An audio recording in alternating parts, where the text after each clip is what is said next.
ini. Alright, sampailah hari ini.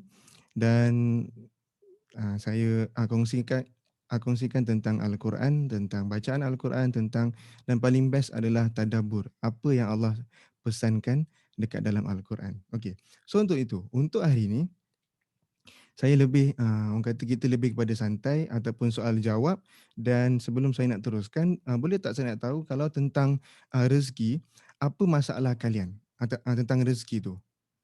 Faham tak? Maknanya sebelum kita nak bedah tentang rezeki ni, ada tak apa-apa isu tentang rezeki? Tentang faham tak soalan? Macam tu. So Azhar, untuk hari ni, adakah semua boleh bertanya? Boleh, semua orang free untuk unmute untuk tanya direct ke Ustaz atau nak tulis kat chat pun boleh. Nanti saya tolong bacakan. Faham. Bismillahirrahmanirrahim. So untuk hari ni, saya nak sharekan tentang dia macam mana. Benda ni yang saya nak sharekan ni adalah pengalaman sendiri. Dia orang kata bukan satu orang kata sharing lah, sebab dekat dalam ni semuanya business lah. Maknanya semua mencari rezeki sendiri. Betul? Maknanya ke part time? Ke ramai yang part time? Kami kebanyakannya dekat sini background kami sama dalam sales, dalam bidang sales. Ada yang full time, ada yang part time. Tapi dah ramai juga yang full time sebenarnya Ustaz. Okey. Yang bestnya, bagi yang full time, yang bestnya, konsep tawakal kita dengan Tuhan, kita senang belajar. Sebab kita bekerja sendiri secara full time. Bukan senang. So saya ucapkan tahniah bagi yang buat keputusan untuk buat bisnes ni secara full time. Okey. Saya nak sharekan sikit lah. Maknanya dia tentang 3 do and don'ts ni, kita lebih secara santai lah. Okey. Apa yang boleh saya nak sharekan, mula-mula yang pertama yang kita kena pastikan adalah ada di dalam 2 surah ni tau. Ada dalam 2 surah dalam Al-Quran yang saya tahu semua orang tahu surah ni. Yang pertama dekat dalam surah An-Nas, dan yang kedua dekat dalam surah Alam Nashrah. Yang surah Alam Nashrah tu yang last kali tu. Fa inna ma'al usri yusra, inna ma'al usri yusra. Semua akan suka quote tu. Kita scroll Facebook, scroll IG, benda yang sama dia beritahu. So hari ni kita nak bedah sama-sama apa maksud di situ. Sebab apa? Bila kita betulkan niat kita, bila kita betulkan kefahaman kita, kita sedang betulkan rezeki kita. Sebab mencari rezeki agak penat, tapi kalau menjemput lebih mendamaikan. Itu. So sebab itu kita nak betulkan mindset. Maknanya kita dah betul, cuma nak pastikan apa yang kita percaya itu adalah kepercayaan yang betul, yang sahih. Okey. Mula-mula saya nak sentuh tentang surah An-Nas dulu. Bagi setiap kita, di antara kita pada saat ini, pada hari ini, kita kena pastikan yang kita ni dah kuasai diri kita sendiri. Sebab orang bisnes, dia kena pastikan dia kuasai diri kita. Sebab apa? Kalau tak, hari ni buat sale, besok lemau. Lusa lemau, tulat buat sale. Dia naik turun. Sebab apa? Kita tak dapat berjaya kuasai diri kita. So dekat dalam surah An-Nas, yang ni saya sharekan secara simple lah. Dekat dalam surah An-Nas, ada Tuhan pesankan dekat dalam surah An-Nas supaya kita menjaga dalaman kita, menjaga perasaan kita, menjaga hati kita. Sebab apa? Dekat dalam hati kita semua ni, masuk dalam bab tadabbur. Dekat dalam hati kita semua ni ada, orang kata ada gangguan lah, nama dia setan yang bernama Korin. Setan yang bernama Korin tu dia ada dalam hati kita semua ni.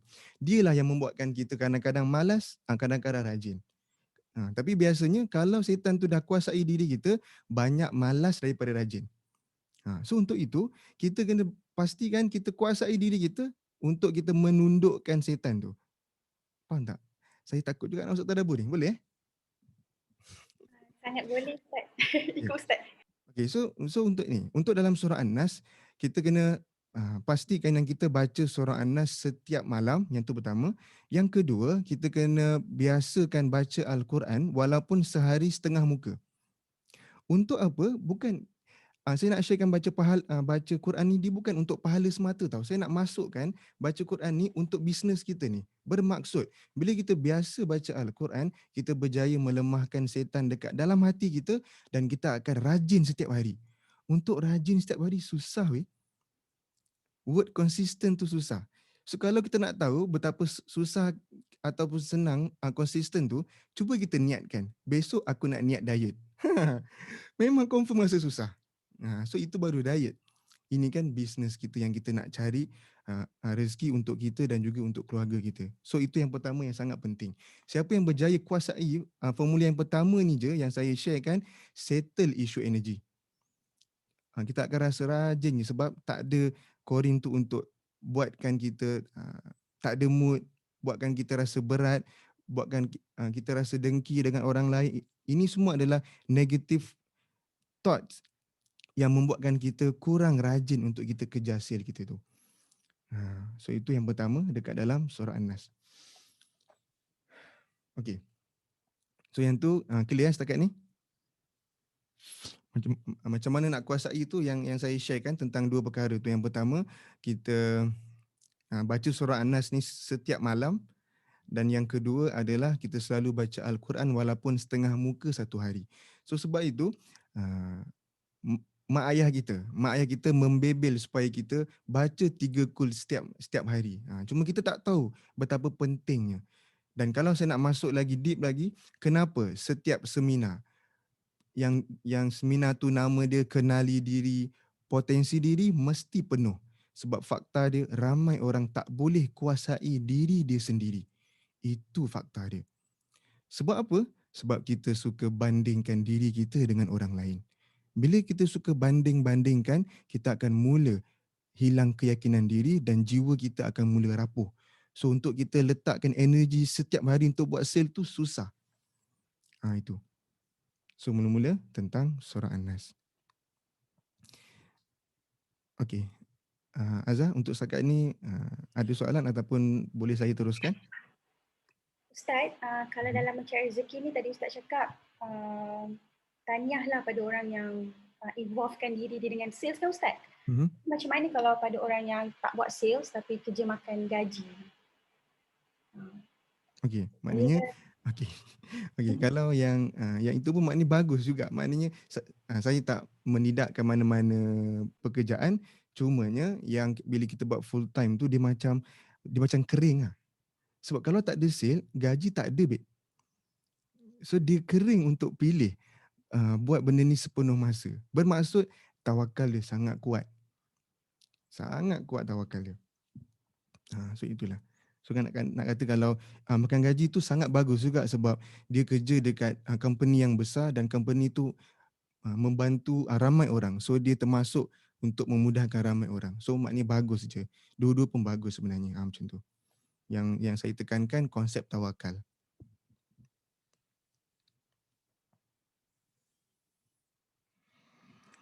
Dan surah An-Nas last kali ni yang saya nak tekankan sebab kadang-kadang setiap harilah kita ni ada emosi kita. Kadang-kadang kita sedih, kadang-kadang kita rasa stres, kadang-kadang kita rasa tak tenang. Sebab apa? First adalah kita tak tahu siapa circle kita dan sekarang ni orang kata dengan keadaan pada waktu sekarang ni sangat bagi kita sangat sempit lah sebab orang kata dengan kerjanya, dengan COVID-nya semua. Tapi percayalah, dunia luaran tetap dunia luaran, tapi dunia dalaman tanggungjawab kita untuk jaga. So kalau kita pastikan dalaman kita tu tenang, tak ada isu tentang rezeki. Itu. Sebab kita tak boleh ubah luaran, yang kita boleh pastikan ubah dalaman kita. Okey.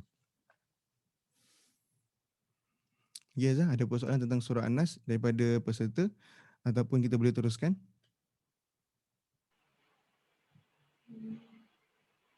Kalau ada apa-apa soalan, boleh tanya terus kat Ustaz. Sebelum tu kan, lupa nak beritahu, saya dan Azlina, dah ada lagi satu dalam Kak Fita kan.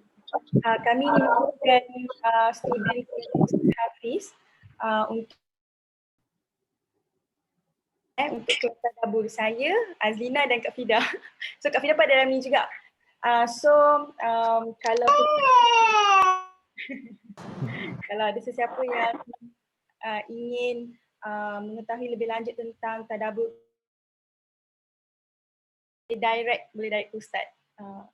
Sorry Ustaz, kebanyakan dalam ni kami ni satu pasukan yang sama, ada kebanyakannya jugalah daripada kami ni buat kuku, background dia, kebanyakan dia. Tapi ada juga yang bukan daripada kuku dan Wonderlab. Kuku dan Wonderlab satu company yang sama. So kami ni memang sales, agent.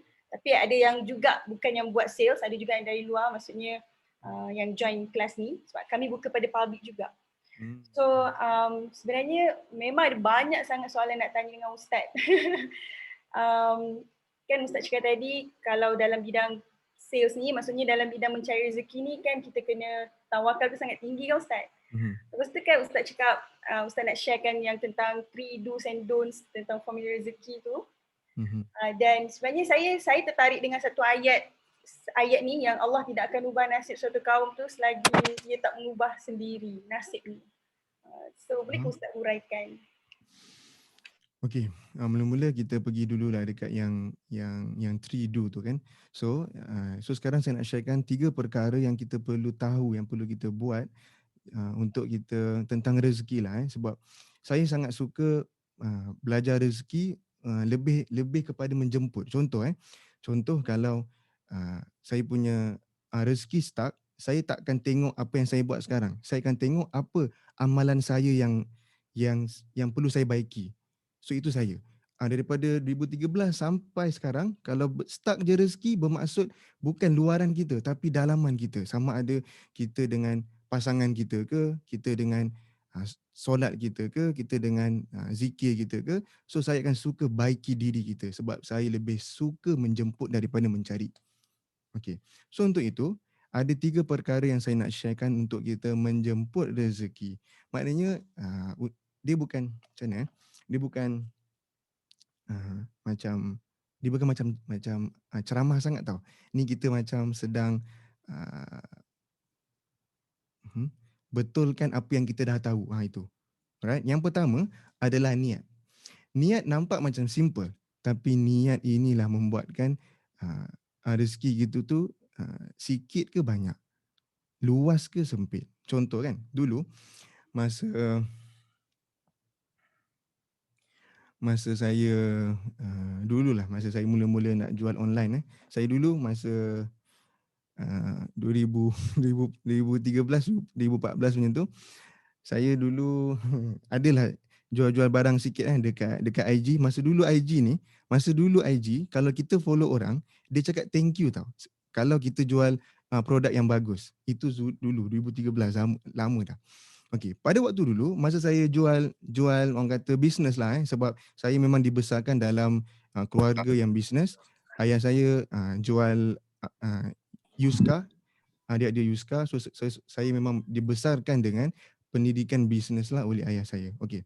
Jadi lepas saya belajar dekat Azhar, saya balik je saya memang tak nekat untuk kerja dengan siapa-siapa. Bagi saya kalau saya kerja dengan siapa-siapa saya kalah. Itu saya punya. Bukan untuk semua, yang ni untuk saya. Kalau saya apply, okey, maknanya kau lemah dalam kehidupan macam tu. So saya memang tekankan macam mana pun cari rezeki sendiri. Itu saya. So masa saya mula jual barang lah, segan nak cerita, jual barang dekat AG dulu, saya congak. Kalau jual 5 berapa duit dia? Kalau jual 10 berapa dia punya untung? Saya congak. Bila congak, saya rasa macam saya rasa macam saya boleh dapat sebab saya congak. Dia macam mana? Saya rasa saya dah cukup yakin dan dah cukup bijak untuk dapatkan profit itulah yang saya congak tu. So bila saya buat benda tu susah nak dapat. Itu adalah bagi saya sebab kita semua ada kita punya cerita. Ini adalah cerita saya lah. So bila saya buat benda tu susah nak dapat. Sebab saya lupa letakkan tawakal dekat Tuhan dan saya lupa sebijak-bijak saya, bijak lagi Tuhan. Saya lupa untuk berserah. Saya fokuskan mencari dan atur susun tapi lupa nak berserah dekat Tuhan. So selepas itulah bila saya tahu tentang konsep berserah tu bermaksud macam mana pun kita plan kan, kita kena submit dekat Allah.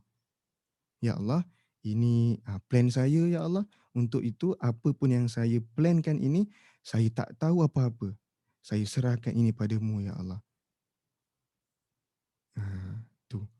Nampak tak? Bila saya cakap macam itu, satu luahan tawakal pada Allah. So itu proses tu yang berlaku dekat saya pada waktu tu. Bila saya serahkan, dia lebih mudah rupanya. Kita kena tahu Allah tu lagi bijak daripada kita. Cuma kita kadang-kadang yakin dengan ilmu kita tu betul, tapi apa-apa jadi pun kena tawakal juga. Itu pertama tentang niat kita. Dan yang kedua tentang niat juga, kalau kita adalah sumber rezeki untuk keluarga kita, kita akan lebih mudah dijemput rezeki. Kalau kita sumber. So pada waktu sekarang ni siapa yang sumber? Kita ke, pasangan ke, siapa yang sumber? Dia macam tu. Contoh, kalau kita sumber kalau kita sumber rezeki. Kita berdoa dekat Allah, kita niatkan ya Allah, sempurnakanlah rezekiku agar aku dapat sempurnakan rezeki keluargaku dan juga ibu ayahku. Dalam terms yang lain, yang ini untuk mudah faham, Tuhan agak sukar untuk menolak doa tu. Sebab kita bukan doa untuk kita. Kita nak bahagikan ramai orang. Itu. Itu jemput rezeki.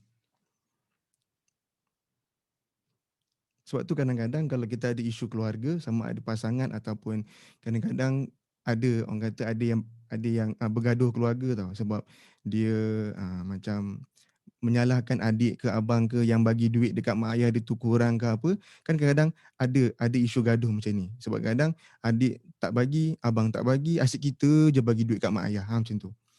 So kadang-kadang kita rasa benda tu boleh buat gaduh.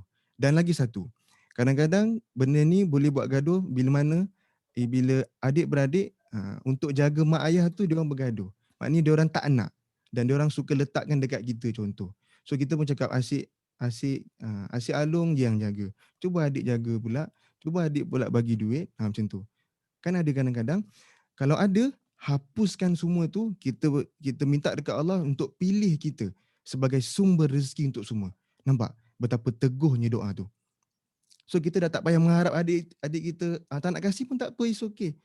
Sebab kita percaya dengan doa kita dan inilah memudahkan Tuhan memberi rezeki, menjemput rezeki. Sebab kita betul-betul nak bahagiakan mak ayah kita tanpa kita mengharapkan adik-beradik lain. Kalau kalau dia nak kasih, it's okay. Kalau tak nak, tak perlu gaduh. Itu bermaksud Allah dah beri peluang untuk kita yang paling diluaskan rezeki. Itu niat.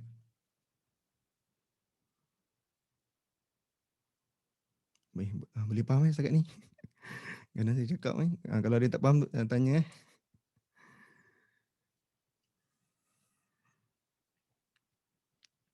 Sebab kalau tengok pattern kehidupan kan, pattern.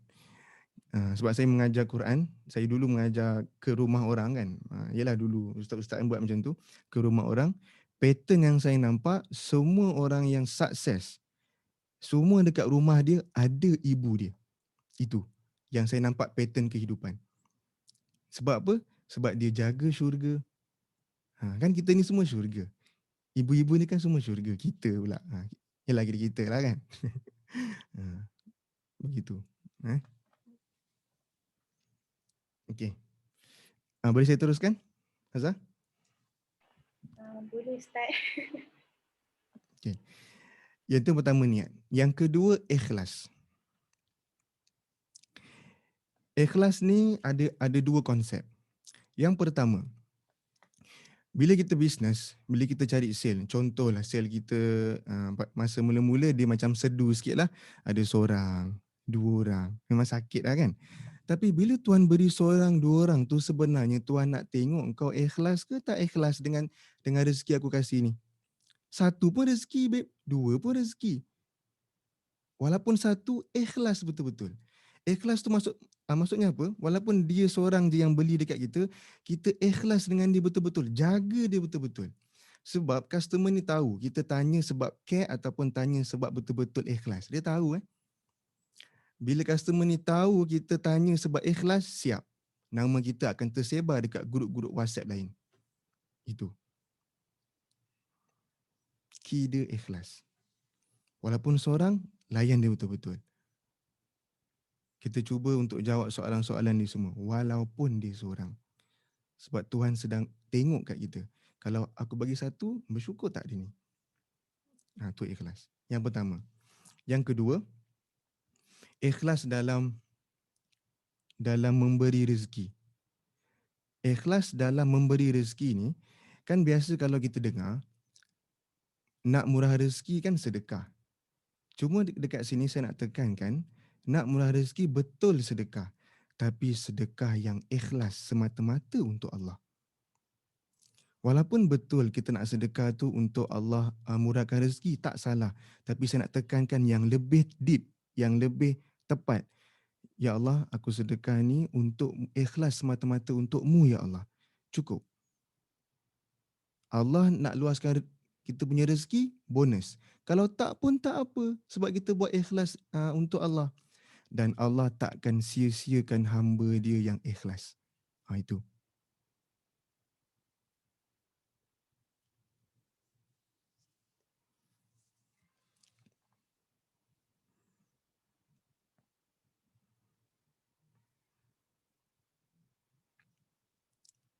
Okey, dan yang ketiga, sunyi sikit sebab cakap seorang-seorang. Azrina, Fidah, support sikit. Suka Saya dia nota diam Ustaz. Saja je suruh azar seorang. Ya Ustaz. Tu Ustaz, saya setuju. Saja je kena azar. Kata buat sama-sama. Okey. Yang ketiga, first dah tadi, niat, ikhlas. Yang ketiga adalah energi kita. Sebab tanda orang yang penuh energi ni, penuh semangat ni adalah tanda orang bersyukur yang bersangatan. Itu. Sebab tu kenapa kita tengok kita perlukan leader kita. Sebab leader kita betul-betul energi. Kalau leader kita drop energi, yang lain semua pun akan drop. Dan paling menyedihkan, yang lain terpaksa keluar cari leader yang lain. Itu yang kita tak nak. Macam tu. So kalau kita leader, kita kena pastikan energi kita selalu tinggi. Macam mana nak tinggi? Kesyukuran, kena selalu syukur dalam keadaan yang face yang tinggi. Dia bukan macam, ya Allah syukur hari ni kau bagi aku untuk aku melihat, aku boleh hidup lagi. Itu energi yang biasa. Kalau kita leader, ya Allah terima kasih sebab hidupkan aku untuk hari ini. Untuk itu ya Allah, jadikanlah kehidupan aku untuk aku memudahkan anak-anak buah aku. Itu energi leader. So bermaksud setiap hari kita hidup dalam keadaan jihad kecil sebab kita nak bahagikan ramai family-family yang kita tengah jaga ni. Tu. Sebab itu leader yang bagus adalah leader yang selalu bersyukur dan selalu dekatkan diri dia dengan Tuhan. Macam tu.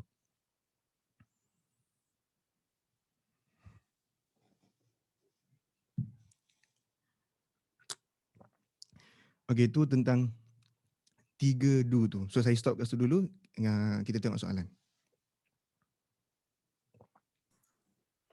Ustaz, dekat chat tu ada yang request Ustaz untuk ulang doa. Okey. Sejujurnya, saya betul-betul minta maaf. Sejujurnya, setiap doa yang saya buat kalau saya ulang mesti lain. Serius saya cakap. Dan bila saya luahkan tadi tu bukan satu formula ataupun bukan satu, itu adalah luahan hati saya tentang merayu dekat Allah. So kalau ulang memang saya tak pandai. Sebab saya betul-betul meluah tadi. Tapi kita ada buat recording, nanti kita akan share link. Nanti kita boleh buat ulang kaji. Saya pun suka semua Ustaz punya doa, semua saya salin. Nanti kita akan share link recording ni. Ustaz, pasal ada soalan juga tadi kat sini. Kalau sedekah niat untuk kebaikan mak ayah pun boleh kan Ustaz? Boleh. Sedekah banyak, dia luas tau. Sampaikan dulu para sahabat Nabi, sebelum dia nak jumpa Nabi, kan Nabi ni sangat mulia. Sebelum nak jumpa Nabi, untuk minta nasihat ke apa kan, diorang ni dianjurkan untuk beri sedekah dulu. Baru jumpa Nabi. Itu. Tu bab sedekah. Sedekah ni pula, kalau kita tengok Allah punya pendekatan dengan sedekah tu dia macam ni. Dalam Quran, Tuhan bagi tahu siapa yang beri sedekah bermaksud dia beri dekat Allah pinjaman. Allah pinjam duit dia dan Allah akan gandakan 10 kali ganda. Nampak tak betapa baiknya Allah, sedangkan semua tu milik Allah. Tapi Allah gunakan word kita beri pinjam dekat Allah. Dan barang siapa yang beri pinjam dekat Allah, akan aku gandakan 10 kali ganda. Itu. So saya ulang, kita semua ni memang Allah yang ciptakan, tapi Allah gunakan terms yang diberi pinjam. Punyalah Allah manjakan orang yang suka bersedekah. Nah itu. Dekat dalam Al-Quran banyak yang golongan-golongan yang Allah manjakan, ada dalam 5-6 golongan. Dua di antaranya adalah yang Allah manjakan. Yang pertama adalah golongan yang suka sedekah dan yang kedua adalah golongan wanita. Sangat Allah manjakan sampai sebab itulah adanya surah An-Nisa.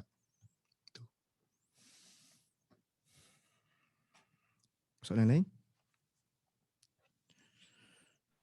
Ustaz, Mhm. boleh ke yang tentang sedekah tu, kalau saya baca bab sedekah kan, kalau kita sedekah 1 akan digandakan 7, daripada 7 tu digandakan kepada 100 kan Ustaz? Mhm. Saya pernah baca lah.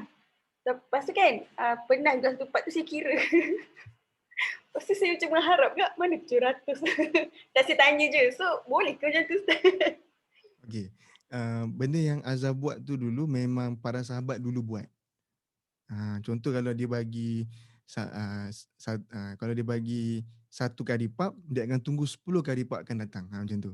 So sebab tu dulu ada kisah bila dia bagi sedekah, tiba-tiba datang ada seorang pembantu tu, dia datang dia bawa 10 dia bawa 8 makanan. 8 je 8 unit 8 je lah makanan tu.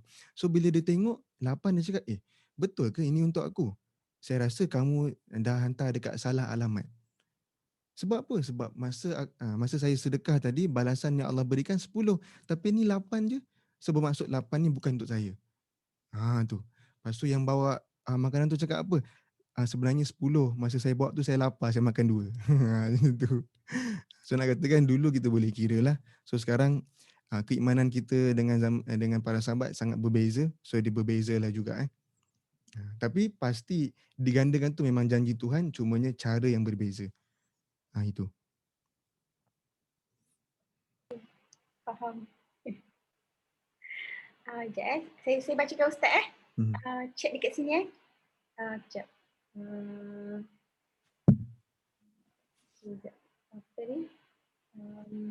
Salah ke kalau leader bersedekah tapi kita niat semoga anak-anak tim kita diberikan rezeki? Boleh? Maknanya yang tu baguslah, kita sedekah untuk orang lain. Tu maknanya hati dia sangat murni. Boleh? Okey, lepas tu ada yang tanya ni, orang Ustaz nak tanya, saya buat sales selalu disarankan untuk berkawan dengan orang yang positif sahaja, kurangkan berkawan dengan yang negatif. Apa pandangan Ustaz? Okey. Sebab kita balik-balik dekat energi. Saya ulang balik. Okey, dia macam ni. Nabi kita sendiri, Nabi memang sayang semua tau. Sampai kita hari ni yang dia belum tengok pun sayang. Tapi yang Nabi jaga circle dia 4 sahabat. Sayyidina Abu Bakar, Sayyidina Umar, Sayyidina Uthman, Sayyidina Ali. Nabi sendiri jaga circle. So siapalah kita yang tak jaga circle ni? Tu. Nabi yang ada Al-Quran dekat dia, yang ada Jibril sebelah dia, yang diutus oleh Tuhan, jaga circle. Tu. Circle sangat penting. Tapi kalau kawan kita yang kita kurang senang, jangan putuskan hubungan, cuma kita asingkan dia sahaja. Jangan putus hubungan, tak baik. Tapi asingkanlah. Dan tanda orang tu nak berubah, dimurahkan lagi rezeki, dia merubah circle kawan. Macam tu. So sebab itu, kalau dalam kelas saya, private group kan, semuanya group yang kecil lah, dalam 5 orang, 7 orang, semua tu dibentuk circle yang baru. Circle yang semua tu betul-betul cari redha Allah. Apa yang bestnya, circle inilah membuatkan keberkatan dalam hidup. Itu. Circle sangat penting. Saya teruskan baca kat chat ni Ustaz. Silakan. Sekejap ada beza ke sedekah subuh dengan sedekah waktu lain? Okey. Sejujurnya, sedekah subuh saya kurang mahir. Saya tak tahu apa dia punya fadilat. Macam tu. So nak kata sedekah subuh, sedekah lain, wallahu alam. Tapi sedekah yang diterima adalah sedekah yang ikhlas kerana Allah semata-mata. Diterima. Sebab kata Allah, jika seseorang tu bersedekah, tapi sedekah dia tu tak ikhlas, mungkin untuk menunjuk ke, mungkin untuk niat dia lain, maknanya bukan untuk Allah. Allah bagi contoh apa tahu? Seperti contoh ini batu sungai. Okey. Sedekah yang bukan ikhlas, bukan kerana Allah, seperti ini batu sungai dan dekat atas batu sungai tu ada habuk tau. Habuk. Kan batu sungai tu licin. Dekat atas tu ada habuk. Habuk tu diibaratkan sebagai sedekah kita yang tak ikhlas. So bila habuk tu ada dekat atas batu yang licin dan dipukul oleh air sungai. So ada tak habuk tu? Zero. Itulah tanda, itulah kesimpulan yang Allah berikan contoh bagi orang yang bersedekah yang tak ikhlas. So apa-apa pun pada waktu mana pun kita sedekah, ikhlaskanlah sedekah. Ustaz, ikhlas tu kan kadang-kadang kita sebut kat mulut, hati tu tak sampai. Apa yang kita kasih, kita dah tak ingat dah. Oh, okay. Hmm. Okay. Yang ni saya pernah tanya Ustaz sebelum ni dekat private class, adakah sedekah kita diterima jika kita menunjuk di social media? Hmm. Yang tu mengikut kekuatan jiwa masing-masing. Kalau dia tunjuk orang puji tapi dia boleh maintain ikhlas, silakan. Tak ada isu. Tapi yang benda ni tahu kita je. Yang beri yang beri sedekah je tahu. Dan kita tak layak judge siapa-siapa pun. Sebab dia je yang tahu. So untuk itu kalau rasa kuat, buat untuk orang kata untuk Allah dan juga untuk beri contoh lah biar semua orang sedekah, silakan. Orang puji ke apa kita tak terkesan. Tu okey. Ustaz, satu ni macam best kalau ada orang yang suka bersedekah tapi hutang dia sendiri masih belum bayar. Tak boleh lah. Hutang Salah tu tu. first lah Ustaz. Hutang dulu. Sebab kalau kita tengok mula-mula, kalau kita nak sedekah pun, kalau kita ada ahli keluarga ataupun kaum kerabat yang miskin, kita tak bantu, kita sedekah yang lain, batal. Maknanya yang mula-mula yang Tuhan tekankan sedekah, tengok family kita dulu. Lepas tu tengok cousin kita semua. Kalau semua okey, baru kita sedekah dekat orang lain. Itu adab sedekah. Nak katakan Tuhan suruh kita jaga family kita dulu. Itu. Banyak soalan ni. Itulah panjang juga sebab saya tak nampak sangat dia kecil. Okey, jap. Okey. Uh, Okey Ustaz, ada soalan ni kan? Mungkin yang pasal circle positif tadi tu. Jadi dia tanya, jadi yang negatif pula bagaimana Ustaz? Adakah dibiarkan sahaja? Bila dibiarkan, ini cerita bab sales bila dibiarkan tiada sales sebab niat kita untuk ada tim untuk bantu mereka dapat pendapatan. Ini mungkin yang buat sales tapi dia diselubungi dengan negativity macam tu lah. Okey. Yang pertama, kita kena minta dia upgrade ilmu. Ilmu tak boleh beku. Kalau kita tak belajar, siapa pun, walaupun saya sendiri, lepas saya habis kelas setiap malam, saya akan habis kelas 11.40 malam setiap hari. Dan lepas habis, saya akan capai buku dan baca. Kalau saya tak tambah ilmu, saya rasa saya macam nak mati dah. Dia macam stuck. Kita semua sama. Sebab itulah Nabi tekankan, kena menuntut ilmu sampai liang lahat. Sebab ada perkara yang kita akan stuck nanti. So untuk kawan tu yang negatif, dia tengah stuck dekat pemikiran dia sendiri, itu yang paling sedih. Dia sedang bergaduh dengan dalaman dia. Sebab negatif ni adalah dalaman. Tentang surah An-Nas tadi tu adalah dalaman dia. Kalau dia tak tambah ilmu, dia akan stuck bertahun-tahun lama je. Itu pertama. Yang kedua, kita tak boleh ubah orang. Kita boleh nasihat sahaja. Jangan paksa dia. Jangan paksa. Tak boleh ubah. Kita tak boleh ubah orang. Kita nak ubah pasangan pun susah, nak ubah kawan. Tak boleh. Betul, setuju. Okey, lagi satu Ustaz. Kenapa saat kita sedang berusaha nak cari rezeki yang halal, berkat dan niat untuk kebaikan dan kesenangan keluarga, kita sering diuji? Sebab Tuhan nak muliakan kita. Sebelum dimuliakan, diberi uji. Bersabarlah setiap ujian tu. Bersabar bukan pasrah, contoh kan. Kalau ada orang tu dapat ujian, lepas tu dia cakap, nak buat macam mana? Dah ni takdir aku. Itu bukan itu membuatkan rezeki makin jauh. Tak apalah, dia somebody, aku ni siapa-siapa je, aku ni orang biasa. Itu rezeki makin jauh dengan dia. Hati-hati dengan percakapan kita.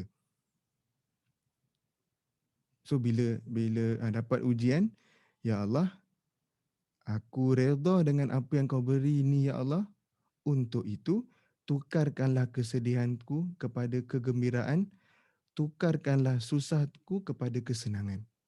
Tu. Bila kita doa macam tu, macam Tuhan macam, wah hebat sekali. Hebat betul jiwa dia. Itu tanda Tuhan nak muliakan kita. Contoh mudah lah. Sebab benda ni bukan satu ilmu, satu belief system yang perlu kita fixkan. Selagi cepat kita fixkan benda ni, selagi itulah kita mudah menjemput rezeki. Contoh, kenapa setiap susah tu senang? Okey, bagi kita yang ada anak. Kenapa kita tu maknanya ibu lah Saya letak sebagai ibu mudah. Kenapa lepas kita bersalin, kita dah digelar ibu? Macam automatik. Sebab kita baru lepas diberi ujian bersalin tu. Ha, lepas lahirkan anak tiba-tiba jadi ibu. Tiba-tiba syurga tu dekat bawah tapak kaki kita. Allah muliakan kita tak? Allah muliakan kita selepas diberi ujian tu.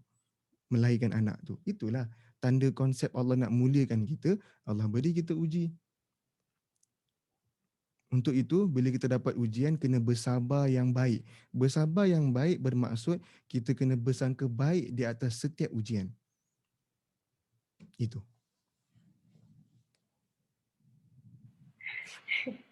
Saya sebenarnya teringat masa kelas tadabbur Ustaz cakap ujian itu tidak kekal. Oh ya. Ni saya sangat pegang benda tu sampai Ya. sekarang. Ya. Tak ada benda yang permanent. Ya betul. Betul, tak ada benda yang permanent. Termasuk ujian. Okay. Lagi ni Ustaz, bolehkah kita ungkit amalan kebaikan yang pernah kita buat dalam dalam doa, contoh dalam keadaan terdesak. Dia cerita satu kisah ni, kisah pemuda yang terperangkap dalam gua, masing-masing ungkit kebaikan amalan. Oh, saya pun pernah baca. Maksudnya dia bercerita apa dia buat, lepas tu mohon ke Allah supaya dikabulkan doa tu. Faham? Maknanya apa? Boleh ke kita ungkit? Maksudnya boleh kita sebutkan amalan pernah kita buat sebelum ni, maka boleh ke Allah kabulkan doa kita. Macam tu lah. Contohnya macam cerita ni lah. Oh, okey. Dia macam ni. Yang orang kata level kita lah level hamba Allah yang di penghujung-penghujung ni, penghujung-penghujung zaman ni kan.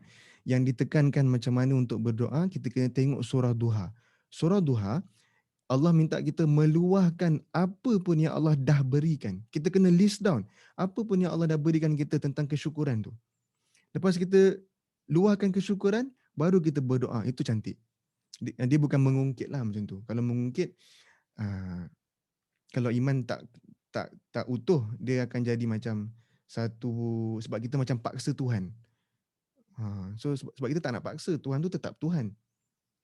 Kan macam kita lah, kalau anak kita nak something kat kita kan beza kalau dia minta dengan baik dan minta paksa. Setiap hari dia cakap mama nak, kita rasa annoying kan. Sama juga. So kita kalau boleh, kalau doa tu jangan paksa Tuhan. Sama juga bila kita solat duha, kita bukan paksa Tuhan untuk luaskan rezeki. Tak.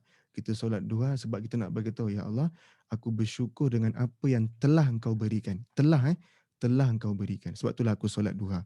Itu. Dan Tuhan janjikan, siapa yang bersyukur, aku pasti tambah. Bukan tambah, aku pasti tambah. So bersyukurlah dalam keadaan yang sebenar-benar syukur. Macam tu.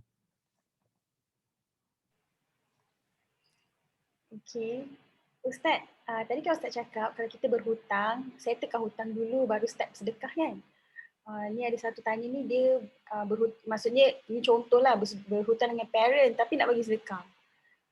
Perasaan nak bersedekah tu ada, tapi ada hutang sebenarnya. Okey, dia kena menghidupkan dua-dua tu lah. Contoh kalau dia ada hutang parent, sebab tak tahu lah banyak ke sikit kan. So kalau banyak, dia pun bagi juga dekat parent tu sikit, dan dia tetap sedekah juga, sebab kita perlukan sedekah untuk diluaskan lagi rezeki. So kita buat kedua-duanya sekali. Betul, buat kedua-dua. Okay, yang ni Ustaz cakap pattern orang sukses ada ibu di rumah. Bagi yang tak ada ibu dan ayah. Yelah, maknanya yang ini pattern kalau dia ada isu tentang keluarga tadi tu. Pattern, bukan benda wajib. So bagi yang dah tak ada ibu dan ayah tu, orang kata kita kena luaskan lagi lah. Contoh, kita kena list down. Rezeki kita tu untuk siapa? Contoh untuk diri kita, untuk siapa lagi? Anak-anak kita, untuk keluarga kita, okey, dah. Lepas tu siapa lagi? Untuk mak ayah dah tak ada.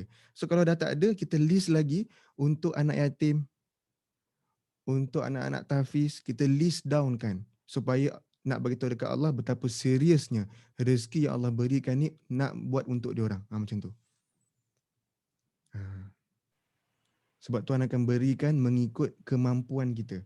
Kalau kita nak support banyak ni lah Tuhan kasih. Kalau kita nak support banyak ni lah Tuhan kasih. Macam itulah. So kita luaskanlah rezeki kita supaya Allah mengalirkan rezeki itu dekat kita. Okay, Ustaz. Macam mana dengan statement yang kalau orang selalu cakap tak ada rezeki, tak ada rezeki? Boleh ke Ustaz? Boleh ke kita macam tu cakap ataupun sebenarnya kita ni yang tak cukup bersungguh usaha? Macam word orang selalu cakap, tak apalah, belum ada rezeki lagi, tak adalah tak ada rezeki, contoh macam tu. Boleh ke macam tu? Boleh cakap macam tu tapi kena turnkan macam ni. Mungkin tak ada rezeki aku pada hari ini tapi aku yakin mesti ada yang lain. Aku yakin mesti ada hikmah sebalik ni. Aku yakin mesti Allah gantikan yang lain. Itulah maksud sabar yang bersangka baik. Sabar yang baik macam tu. So bila kita ada satu sifat macam tu, kita akan terus bekerja keras. Sebab tugas kita kena rajin, bekerja keras. Rajin. Rajin belajar, rajin kerja, rajin semuanya. Solat pun orang kata, rajin solat awal waktu. Macam tu.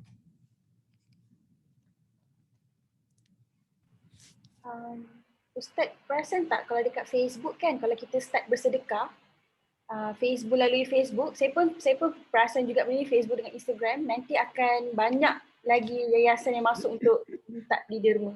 Lepas tu Betul. kadang-kadang rupanya kita tahu dia scammer. So macam mana dengan sedekah kita? Oh, bab scammer. Kalau bab scammer, kita tak ada apa-apa isu. Sedekah kita tetap diterima. Tak Okay. ada isu. Yang isu dia orang tu lah. Kita tetap dengan niat kita macam tu. Cuma sedih sikit lah kan. Bagi dekat salah orang. Gitulah. Doa dalam hati atau Ustaz, doa dalam hati atau doa yang bercakap mana lebih terbaik? Berdoa dalam keadaan perlahan. Okay. Luahkan perlahan. Sebab pernah sekali tu, ada seorang sahabat dia doa dekat Allah tapi dia doa cakap kuat tau. Ya Allah macam tu, dia doa macam tu lah. Lepas tu Nabi pergi dekat dia cakap apa? Allah tu bukannya bisu dan Allah tu bukannya pekak. Nak katakan doa dalam keadaan perlahan, dalam keadaan kita merendahkan hati kita tapi yakin. Macam tu. Kita rendah hati macam kita macam merayu tapi kita yakin yang Allah tu bantu kita. Macam tu. Itu dia punya konsep. Dia bukan macam ya Allah kalau engkau izinkan, kalaulah aku boleh kan, kalau tu kan macam tak yakin. Macam tu. So kita kena bina keyakinan lah. Ustaz, dekat konsep doa kan, kalau kita baca doa tu dalam bahasa Arab, tapi kita tak faham, boleh ke Ustaz? Boleh je. Cuma tadi yang saya doa daripada first semuanya bahasa Arab. Saya edit untuk memudahkan. Sebab tu saya cakap dalam bahasa Melayu supaya kita senang faham. Tapi Macam tu. kalau kita doa bahasa Arab tapi kita tak faham, boleh ke Ustaz? Contohnya macam kalau kita solat jemaah dengan imam yang baca doa tu bahasa Boleh? Arab. Boleh? Tak ada isu? Kalau imam tu baca sekadar hafal tapi tak faham juga. Pun boleh juga. Sebab orang kata apa yang dia hafal tu adalah doa yang pernah dibaca oleh Nabi-Nabi. Still ada berkat. Macam tu. Cuma nak rasa sampai tu kita baca dalam Melayu lah. Sebab kita orang Melayu kan. Saya pernah join satu kelas dulu kan Ustaz. Astaghfirullahalazim tu pernah di macam speaker tu cakap kalau boleh kita bahasakan Melayu dulu supaya masuk ke dalam hati. Masa kita istighfar astaghfirullahalazim tu dalam bahasa Melayu. So boleh lah kan Ustaz? Betul? Boleh? Lagi satu ni Ustaz, ada yang tanya digalakkan sedekah kepada family atau orang terdekat dulu. Tapi kalau kita mampu sedekah amount contoh kurang RM10 tapi konsisten tiap hari untuk yang luar. Tapi dekat family atau terdekat setakat kita beri RM1 ke RM10. Macam tak membantu mereka je. Oh, macam tu. Faham? So kalau macam tu, kita buat tabung lah. Dah cukup sebulan bagi dia. Banyak sikit. Kita tabung tu, walaupun tabung tu dekat rumah kita dah masukkan, kita sedekah. Cuma jangan ambil balik. Kan besok ambil balik pula. Jangan ambil. Berzikir dalam hati ke better lafaz? Okey, kalau zikir dia dua-dua. Dalam pun kita zikir, luaran pun kita zikir juga. Cuma kalau nak rasa macam rasa nak tenang, santai tu, so zikir dalam hati slow je. Allah, Allah, Allah. Saya cakap macam ni pun dah tenang dah. Slow je tu, rasa best.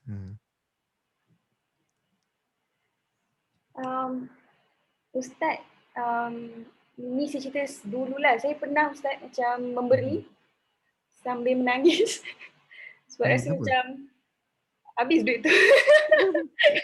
Saya cerita ni dulu ni Ustaz. Macam mana saya nak menghindarkan perasaan tu? Contohnya macam saya membantulah kan. Tu macam rasa macam sakitnya macam tu. Tapi nak membantu. Sebab kalau kira tu duit azan yang last ke apa? Boleh jadi juga. Kalau macam bantu tu kira habis saja. Tak sebab saya kononnya macam, yelah macam tu lah Ustaz. Tapi lah saya macam, tapi nak bantu tu memang nak. Memang ikhlas. Cuma, ya Allah, macam tu lah. So sebab tu lah orang kata semampu mungkin lah yang kita tak rasa suffer. So, boleh dikecilkanlah amount tu. Terpulang, dia mengikut betapa yakin kita lah. Sebab kalau kita bagi semua pun, dia ikut keyakinan. Tapi kalau boleh bagi semua macam Azhar tu, bagi juga nangis maknanya Azhar padu lah. Yakin dia tu padu lah. Luar biasa. Setiap kali kita bersedekah, kita niatkan untuk arwah ibu bapa, sampai ke pahala tu kepada arwah? Kalau kita soleh dan solehah, sampai. Sebab tu bagi yang tak ada ibu ayah macam saya, selepas 3 tahun lepas bila tak ada ayah, saya tak ada pilihan untuk menjadi hamba yang baik. Sebab bila jadi hamba yang baik, barulah doa kita semua tu sampai dekat mak ayah kita. So untuk kita rasa nak balas budi dia, jomlah jadi peribadi yang baik, yang disukai Tuhan, yang sabar, yang menyenangkan orang lain. Itu. Okey, banyak soalan ni saya baca je ke ni? Okey. So tak pun kita masuk sekejap tentang three do dah. So sekarang kita nak masuk don't tu. Boleh ke nak soalan lagi? Boleh masukkan Ustaz punya dulu sebab banyak ni. Dia memang lebih kurang tentang sedekah dan hutang. Macam banyak yang tu. Ustaz nampak tak? Betul. Ada yang tanya apa boleh ke paksa orang berhutang untuk bayar hutang? Sekejap. Saya masuk ni dulu lah yang three don'ts ni. Okey. Tadi dah tahu tentang 3, niat, ikhlas dan juga semangat kita. Cumanya apa yang kita baca tajuk ni memang senang tapi saya kupaskan benda yang fakta. Usik benda ni kita lebih senang untuk menjemput rezeki lah. Macam tu. Okey. So sekarang kita buat apa yang kita tak boleh buat tentang dia ada 3 perkara. Yang pertama, berlumba-lumba yang salah. Untuk kerja hasil betul tapi berlumba-lumba yang salah sampaikan kita silent customer orang ke, kita jatuhkan orang ke, kita curi customer orang ke. Sebab berlumba-lumba yang salah akan dapat sifat tamak. Kadang-kadang kita rasa kita betul sebab kita nak kejar, betul. Tapi kalau salah cara berlumba, itu yang tak boleh. Macam tu. Sebab yang 3 perkara ni, dia tak diukur kalau kita ada duit banyak ke sikit. Yang 3 perkara ni diukur berkat ataupun tak berkat. Itu. Yang pertama, berlumba-lumba yang salah, masuk jangan tamak. Yang kedua, berkira-kira. Berkira-kira ni bermaksud ada tau orang yang seminggu 4 kali, 5 kali setiap hari, dia akan tengok dekat Maybank to you tu lah berapa duit dia ada. Berapa duit dia ada. Besok pun dia kira lagi. Selang 2 hari pun dia kira lagi. Itu tidak boleh kita buat. Sebab itu ada dalam surah Al-Humazah. Yang Allah tekankan supaya jangan buat macam tu. Sebab apa? Bila kita selalu berkira-kira, macam dia bukan berkira-kira tu macam mana? Faham tak? Dia macam selalu tengok duit tu berapa kita ada. Lagi 2 hari tengok berapa kita ada. Sebab bila kita tekankan sifat ni, kata Allah, kita akan dapat 2 sifat. Yang pertama, sifat bakhil. Rasa berat nak sedekah. Sebab bila kita sedekah, amount tu akan turun. Bila kita turun, kita sedih. Bila duit banyak, kita gembira. So, sedih dan gembira kita diukur mengikut amount duit. Sedangkan orang beriman, dia mengukur sedih dan gembira dia ketika dia solat, ketika dia baca Al-Quran. So kalau dia boleh baca Al-Quran, dia akan rasa happy. Kalau dia boleh solat awal waktu, dia rasa happy. Tapi untuk orang yang berkira-kira duit ni, benda tu dah tak termasuk happy dan sedih. Yang dia tahu duit tambah happy, duit kurang muram, sedih tu. Monyok muka. Padahal duit ada lagi, just kurang sikit je. Itu adalah golongan orang yang berkira-kira. Tu tak boleh. Dan yang ketiga, jangan ada prasangka buruk dengan orang. Jangan bergosip dengan orang. Itu. Tahu tak, apa yang tak best tentang menceritakan buruk tentang orang? Dekat bab ni, saya tak nak tekankan tentang dosa kecil, dosa besar. Yang tu, kalau kita tahu pun, dia macam tak buat kita stop. Tapi faktanya adalah, kalau kita biasa prasangka buruk dan buruk sangka dengan orang, kita sedang berhentikan rezeki kita. Na'udzubillah. Itu paling faktanya. Cuma bila kita tahu tentang dosa, dosa ni kita tahu boleh minta ampun, sebab tu orang selamba je untuk cakap buruk tentang orang lain. So saya pecahkan untuk mudah faham, rezeki akan diperlahankan oleh Tuhan. So bila perlahankan, kita akan stuck lah. Bila kita akan stuck, kehidupan kita takkan tenang. Solatlah banyak mana pun tak tenang. Sebab hati kita tak sejahtera, duk cari buruk orang. Asal naik je isu baru, dia pun nak cerita juga. Kita kena tutup mulut kan, kita orang bisnes, tutup mulut. Tak boleh cerita pasal hal orang. Tak boleh mengiya-iyakan keburukan orang. Tutup mulut, fokus buat sale. Itu. Kalau kita selalu share benda ni, benda yang negatif dekat wall kita pun, customer tak suka beli dekat kita. So untuk itu, kita slow downkanlah untuk bercerita tentang hal orang. Tapi saya yakin benda ni sangat susah. Sebab apa? Dah jadi culture. Tak cerita pasal orang rasa macam tak bahagia pula. Rasa macam tak lepas hidup ni. Kena cerita juga baru macam, lega. Itu culture. So itulah 3 perkara. Nampak satu, berlumba-lumba yang salah, tamak. Yang kedua, berkira-kira tak boleh, sebab itu adalah pesan Tuhan. Dan yang ketiga, jangan buruk sangka, itu pun pesan Tuhan juga dalam surah Al-Humazah. So saya letakkan dalam point macam tu. Wallahu alam. Itulah dia tentang 3 do and don'ts. So saya buka dengan soalan. Ustaz, tadi kalau Ustaz cakap jangan berprasangka buruk kan? Kalau dia punya cara berprasangka buruk tu macam ni.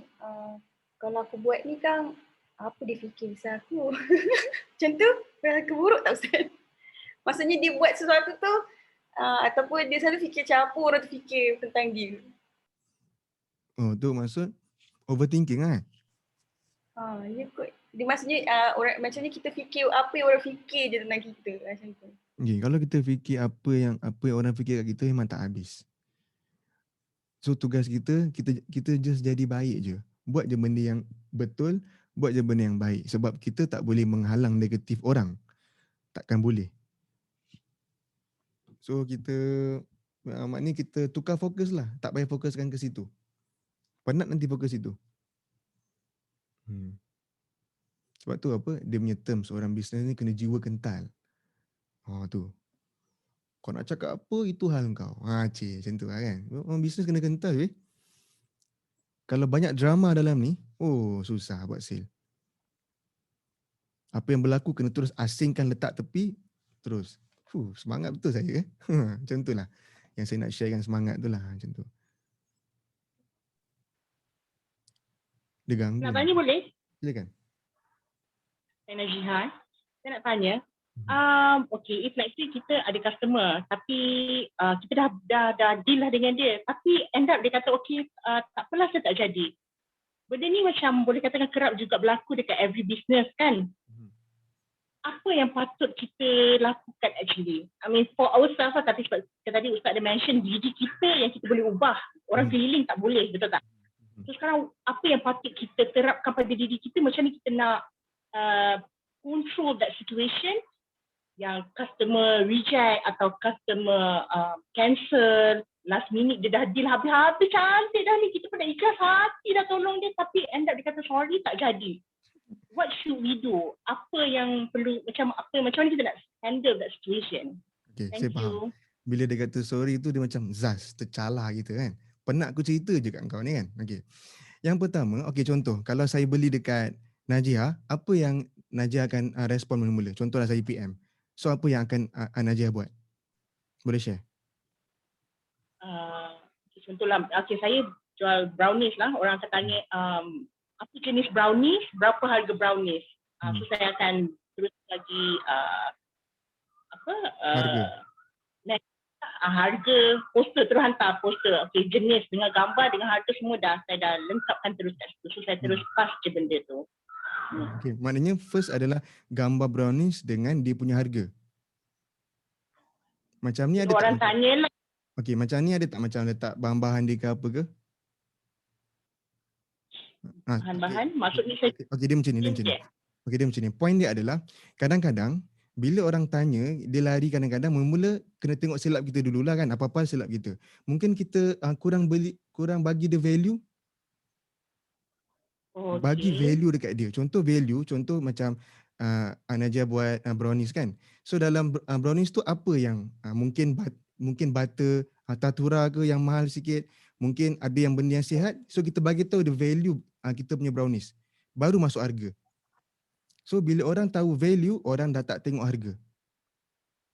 Okay. Business pula aku hari ni macam tu. Okay, faham. So sebab tu nak lagi bestnya, yang ni saya sharekan dengan saya punya kawan-kawan yang buat insurans lah. Yang tu lagi susah sebab lagi bersepah. Jadi bila aja ada orang DM ke apa, kita bagi value dulu. Bagilah dia free ebook ke, bagilah dia apa-apa free value. So kat situ dia akan rasa serba salah lah. So kalau dia kalau dia pindah juga, itu hal dia. Yang penting kita dah buat seikhlas mungkin yang kita pergi point tadi tu. Ikhlas. Bagi dia je. So kalau dia tak nak, tak apa. Yang penting kita dah ikhlas. Dan Tuhan takkan sia-siakan orang yang ikhlas pegang key tu.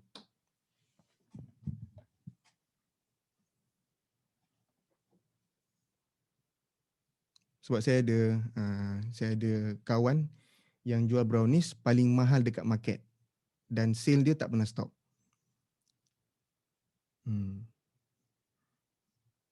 Sebab tu saya tahu butter tatura. Ustaz, kat sini ada satu statement ni. Tapi kebanyakannya kami ni semua kan ibu kan. Kita ni kat sini banyak mak yang ada anak dan kita orang ni membuat sales lah. So dengan buat sales ni tiba-tiba anak kacau. Itu memang selalu macam dia punya macam apa? Rintangan yang agak tinggi jugalah untuk kami yang buat sales, untuk ibu lah, seorang ibu. Okay. Apa pandangan Ustaz? Okay. Jadi bagi yang siapa-siapa ada isu ni, dengarkan fasa ni adalah kita perlu sabar dan kita tambah doa. Ya Allah, murahkanlah rezeki aku supaya aku boleh hire maid untuk jaga anak aku. Itu. So Tuhan macam, alamak, dia ni nak tambah rezeki tapi dia perlukan ni. Okeylah aku bagi dia untuk dia mampu untuk hire pembantu lah.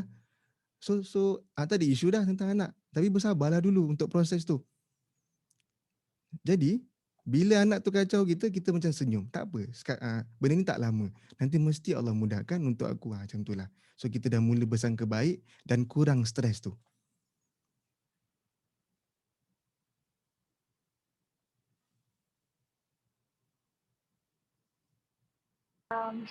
Ustaz, kalau yang tak minat nak hire maid tu macam mana? Tak tahulah. Maknanya tak adalah semua soalan yang saya tahu jawapan. Yang itu saya tak tahu. Tapi kan Ustaz cakap tu saya rasa macam Allah Akbar. Sebab benda ni lah yang sebenarnya saya pernah bagi tahu dekat tim saya waktu saya dulu masa buat sales, Ustaz. Dia punya susah tu Allah je yang tahu. Saya ada 4 orang anak dengan anak special lagi kan. Lepas tu tiba-tiba je Allah bagi saya rezeki ada maid. Nampak? Lepas tu saya pun bila saya nak bagi tahu orang pun saya suka bagi tahu orang apa yang saya experience. Saya pun cakap benda yang sama. Apa yang saya buat tu adalah saya ada maid. So dia jadi kuranglah beban saya. Rumah saya dijaga. Maksudnya dia kan mengemas anak saya proper macam tu lah. Betul. Sebab Azhar, kadang-kadang orang letak limit untuk Tuhan nak bagi dia rezeki tapi dia limit. contoh macam mana tau? Takkan aku nak ada maid. Maid ni untuk orang kaya je. Dia limitkan benda tu, sedangkan maid bukan orang kaya, orang miskin. Dia mudahkan kita. Dia bantu kita. So jangan letak limit. Just doa je. Sebab Tuhan tu kan maha besar. Sebesar mana yang kita tak boleh nak ukur Tuhan tu. So jangan limitkan kebesaran Tuhan. Percayalah macam tu.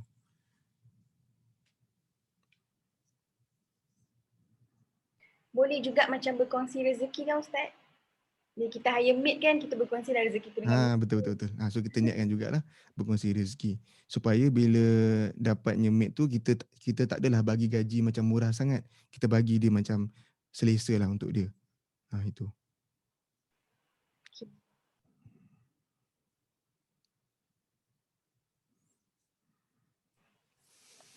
Ada apa-apa lagi nak tanya kat Ustaz? Soalan? Assalamualaikum. Salam. Saya Alif. Alif. Saya nak tanya sebab macam kita kan ada yang buat bisnes, ada yang macam buat bisnes sendiri, dan ada juga yang buat multi level bisnes ni kita ada ranking, dan setiap dalam multi level bisnes tu kita ada ketua, ada leader yang perlu kita hormat. Kadang-kadang macam kita tak ada alignment, kadang-kadang macam kita tak boleh nak terima cara leader kita, ataupun kita tak buat apa yang leader kita suruh. Adakah itu juga bukan salah satu rezeki kita ni akan disekat ataupun akan tertunda sebab macam kita tak ada alignment dengan leader kita, tapi kita nak cakap kita takut kita tak hormat leader kita pula kan. So apa pendapat Ustaz? Terima kasih. Okay. Assalamualaikum. Salam. Dia dua perkara. Yang pertama, sama ada Alif tadi sama ada Alif bina kekuatan untuk follow dia. Yang kedua, tukar ketua. Dia ada dua je. Sebab dalam hidup ni kita kena sharp tau. Yang mana aku nak buat sekarang? Kalau kita tak buat keputusan, dia akan drag kehidupan kita 1 ke 5 tahun. Dan kita tak nak sukses tu ditunda. Sama ada mungkin leader tu mungkin terlalu strong kot. Sebab kadang-kadang ada leader yang betul-betul dia sukses betul. Tapi dia jenis memang fighter betul. So tak semua jiwa kena. Mungkin kita macam kita nak rajin tapi tak nak se-fighter itu. Sama ada kita pilih untuk nak belajar untuk kita sekuat dia ataupun kita tukar. Sebab kalau tak tukar ataupun tak buat sesuatu, so kita akan pergi kerja setiap hari dalam keadaan tak happy tau. Kalau tak happy, macam mana nak tarik rezeki? Tu.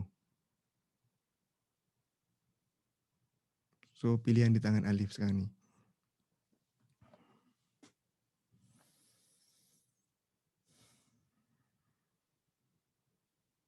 Ustaz, ada soalan ni. Kalau buat sesuatu benda yang baik, kita selalu mengharapkan balasan yang baik. Tu kira ikhlas ke tak?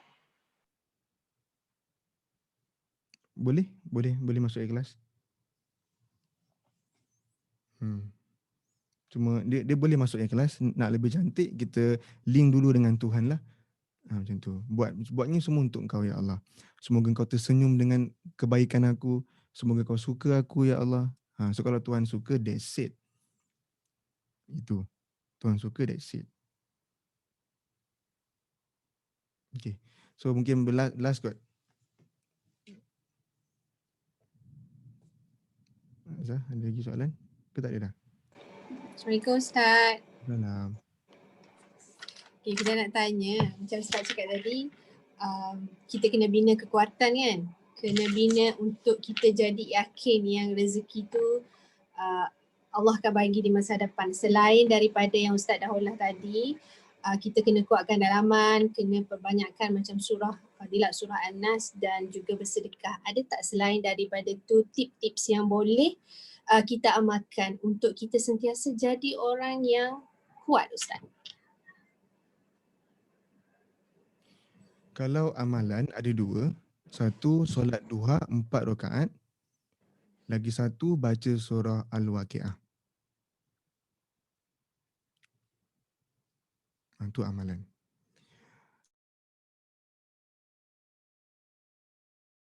Anjir Surah Al-Waqiah ni Surah Al-Waqiah ni Ustaz ada masa-masa dia nak baca. Orang kata baca petang sampai ke malam ke, baca waktu pagi ke?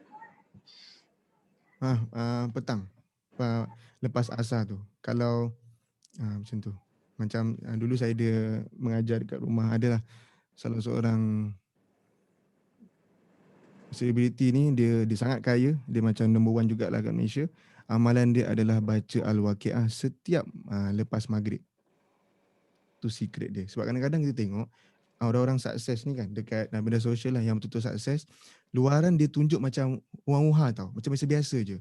Tapi sebenarnya diorang ni banyak mengamalkan amalan yang diorang tak tunjuk. Itu secret diorang sebenarnya. Al-Waqiah lepas maghrib. Macam petang boleh, lepas maghrib boleh, it's okay. Maknanya tengoklah mana time yang kita sesuai. Tapi Satu lagi apa tadi Ustaz? solat duha 4 rakaat. Lepas tu betul ke Ustaz, saya pernah baca malaikat kan, kan waktu pagi kita sedekah waktu pagi, malaikat yang bertugas pagi sampai ke asar. Asar tu malaikat dah bertukar nak bawa naik ke langit. Macam itulah. Sorry Ustaz, saya tak tahu terms dia tu. Adakah benar benda tu? Okey, dia macam ni. Kalau dengar dekat ceramah ke apa, yang tu betul. Maknanya betul lah mengikut apa yang ustaz tu ajar. Sebab kita kena menghormati ilmu tu. Cuma saya punya style sebab saya belajar usuluddin. Usuluddin ni adalah belajar benda yang terus tentang asal usul tu, tentang benda. So saya tak fikir benda tu sangatlah. Yang saya fikir tu terus macam fakta, waqiah, duha, macam tu. So kalau pertanyaan tu saya tak boleh, betul lah kot sebab yang share tu ustaz tu kan. So kita tak boleh nak macam buruk sangka kan. So betul lah apa yang ustaz tu ajar. Macam tu. Cuma faham soalan tadi tu sebenarnya nakkan kepastian. Amalan mana yang aku kena buat sekarang? Itu kan.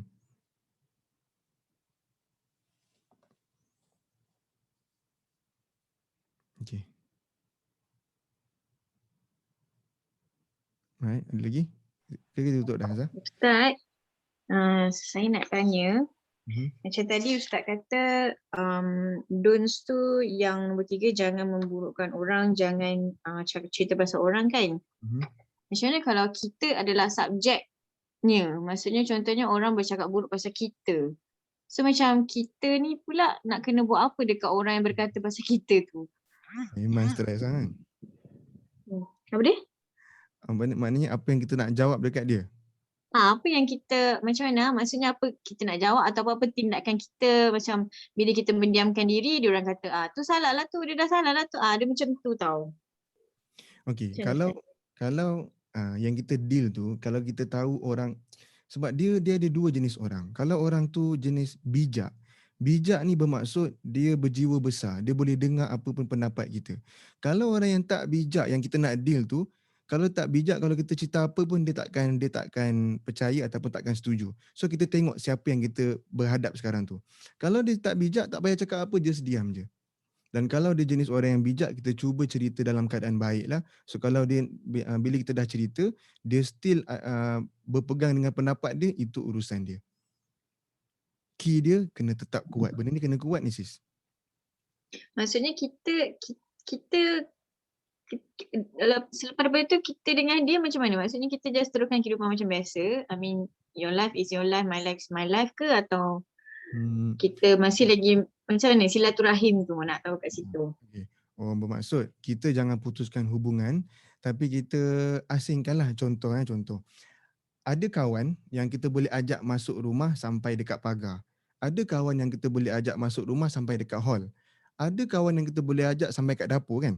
So untuk orang-orang macam ni, kita kawan tapi dia sampai dekat pintu rumah depan je. Faham Ya, faham. Okay. Alright, thank you.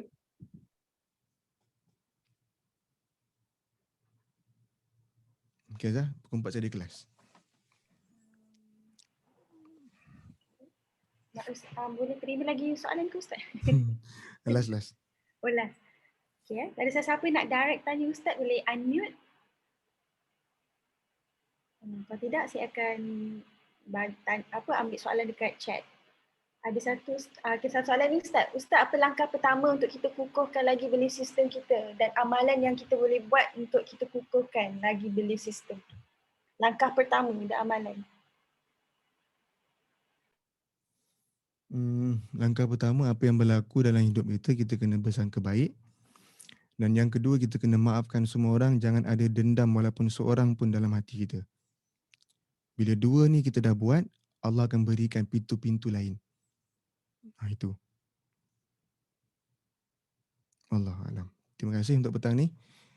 Terima kasih semua untuk petang ni. Terima kasih Azhar, terima kasih Azlina, Fida. Semoga Tuhan menghimpunkan kita petang ni. Semoga apa pun kesusahan kita Tuhan memudahkan, apa pun kesedihan kita Tuhan gembirakan, dan apa pun kesempitan yang kita lalui sekarang Tuhan meluaskan jalan dengan keberkatan ilmu yang kita belajar pada petang ni.